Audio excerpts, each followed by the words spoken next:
bombastic side-eye, criminal offensive side-eye.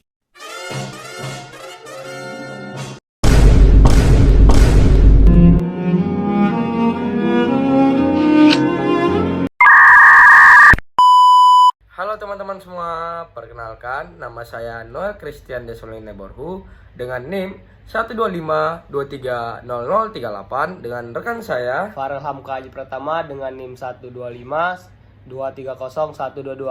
Jadi kita akan membahas salah satu isu penting dalam sejarah Indonesia, yaitu reforma agraria dan perjuangan Land Reform. Jadi pembahasan kita pertama-tama dari Undang-Undang Pokok Agraria tahun 1960 atau UUPA. Sebelum UUPA lahir, hukum tanah di Indonesia terpecah dalam beberapa sistem, yaitu hukum adat, hukum barat, dan hukum feodal. Situasi ini membuat banyak ketidakpastian hukum dan ketidakadilan. Melalui UUPA 1960, pemerintah melakukan konversi, misalnya hak ejido yang berasal dari hukum barat diubah menjadi hak milik, erpak menjadi hak guna usaha, dan obstal menjadi hak guna bangunan. Hak sewa tetap diakui dan hak ulayat atau adat diakui asalkan sesuai dengan kepentingan nasional. Tujuan utama UUPA adalah menyatukan hukum pertanahan, memberikan kepastian hukum, dan menegaskan bahwa tanah memiliki fungsi sosial.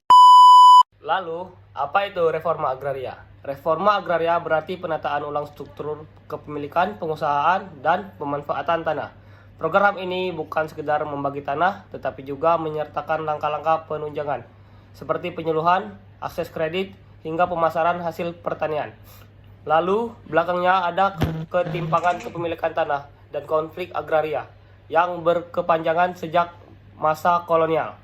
Tujuan yang ingin dicapai adalah redistribusi tanah yang lebih adil, pemberian sertifikat sebagai kepastian hukum bagi petani, mengurangi konflik, serta memperkuat ekonomi desa atau kedaulatan pangan bangsa.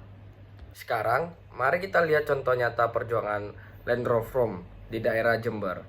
Sejak masa kolonial, tanah di Jember banyak dikuasai oleh perkebunan besar.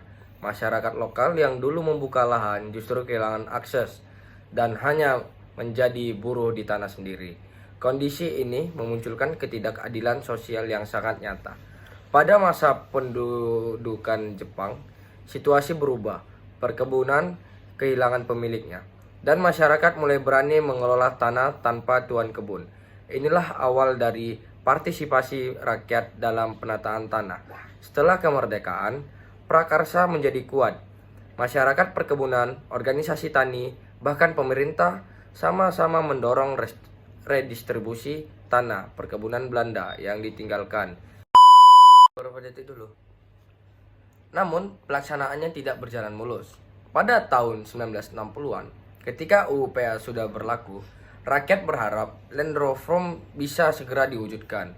Sayangnya, birokrasi lamban, data penerima tidak jelas, dan akhirnya muncul aksi sepihak. Konflik pun meluas, terutama antara petani, pemilik tanah, dan kekuatan politik. Situasi ini memuncak pada tragedi 1965, di mana Land Reform kemudian dianggap sebagai isu tabu dan berhenti dilaksanakan. Pada masa Orde Baru, program reforma agraria nyaris tidak berjalan. Fokus pembangunan berubah ke revolusi hijau, yaitu peningkatan produksi pertanian dengan teknologi modern. Tetapi masalah utama, yaitu ketimpangan kepemilikan tanah, tidak pernah benar-benar diselesaikan. Bahkan banyak masyarakat yang sebelumnya menggarap lahan perkebunan justru dikeluarkan dari tanah tersebut. Dari kisah ini, kita belajar reforma agraria bukan hanya soal tanah. Ia menyangkut keadilan sosial, politik, dan ekonomi rakyat. Tanpa penyelesaian yang adil, konflik agraria akan terus terjadi, seperti yang kita lihat di berbagai daerah hingga hari ini. Sebagai penutup, reforma agraria adalah strategi penting untuk mewujudkan keadilan agraria, memperkuat ekonomi desa, dan pembangunan kemandirian bangsa. Perjuangan panjang masyarakat perkebunan di Jember menunjukkan bahwa sulitnya proses ini, tetapi juga betapa pentingnya untuk masa depan Indonesia. Terima kasih sudah menyimak video ini. Semoga bermanfaat dan jangan lupa terus belajar dari sejarah kita agar bisa membangun Indonesia yang lebih adil. Sekian dari kami. Em vô nhà thương, em vô nhà thương, em vô nhà anh để thương. Giây phút em gặp anh là em biết em si tình.